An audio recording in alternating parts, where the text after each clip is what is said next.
Halo semuanya, kami dari kelompok 6. Pada video kali ini kami akan menjelaskan hasil dokumentasi pengembangan proyek yang bertemakan B2B konsinyasi distributor dan retail. Sebelum masuk ke pembahasan, izinkan kami memperkenalkan anggota tim ini yang terdiri dari Suci Advi Rahmadini sebagai Project Manager, Muhammad Zikri Haikal sebagai developer, Kafabil Fawas Al-Ghifari sebagai developer, Fadlur Rahman Fahri sebagai developer, Zakiah Sahara sebagai sistem analis, dan Felix Jutise Suwito Huta Barat sebagai dokumenter dan tester.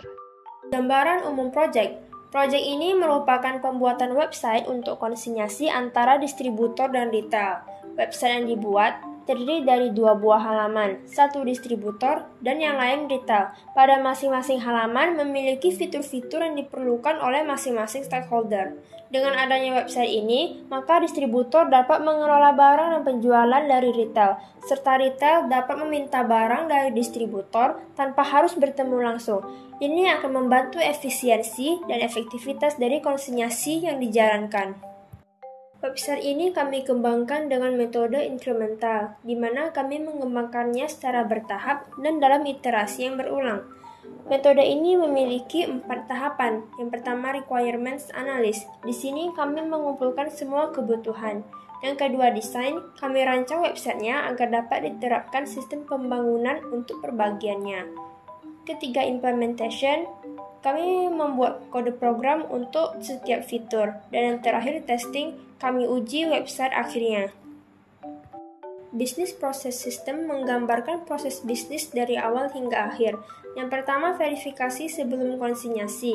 Retail harus registrasi serta mengunggah berkas-berkas pendukung keberadaannya untuk kemudian distributor verifikasi. Jika diterima, maka retail dapat login ke sistem, melakukan konsinyasi, dan dapat logout dari sistem.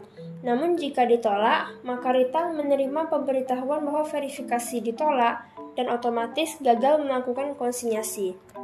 Bisnis proses sistem yang kedua adalah konsinyasi. Distributor mencatat barang dari produsen, kemudian menginputkan barang yang dapat dilihat oleh retail. Kemudian retail dapat meminta barang tersebut. Terlebih dahulu, distributor akan memverifikasi permintaan tersebut dengan diterima atau ditolak.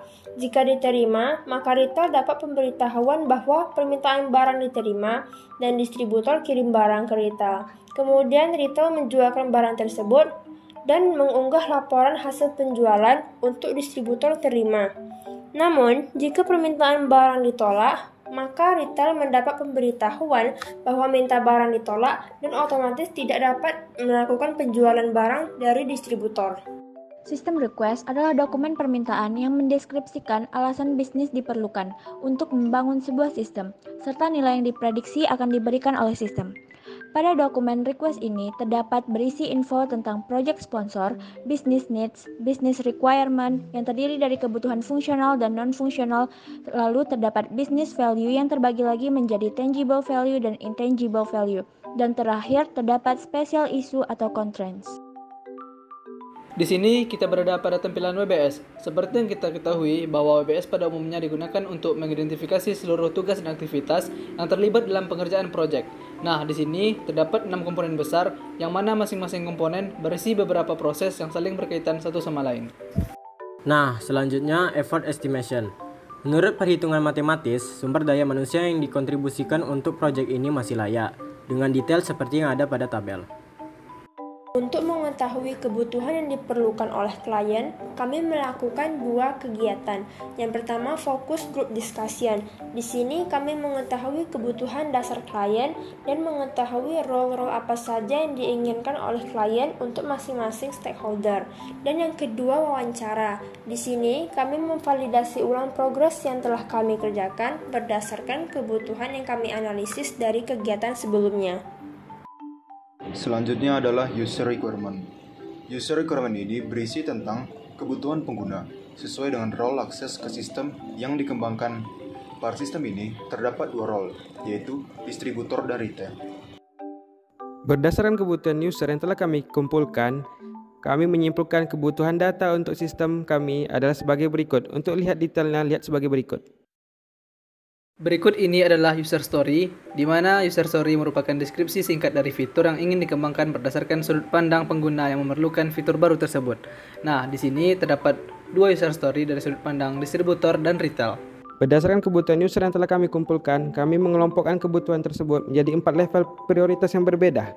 Pertama adalah lakukan. Mengapa kami meletakkan dilakukan? Karena itu adalah proses bisnis utama dari sistem ini, sehingga kami melakukannya sebagai hal yang paling utama. Selanjutnya adalah putuskan. Mengapa kami letak hal tersebut di situ? Dikarenakan sistem yang begitu kompleks, kami menjadwalkannya sehingga kami agar maksimal mengerjakannya. Selanjutnya adalah delegasikan. Mengapa kami letak situ? Karena sudah ada aplikasi pembantu untuk hal tersebut, sehingga kami membantu mereka untuk melakukan tersebut.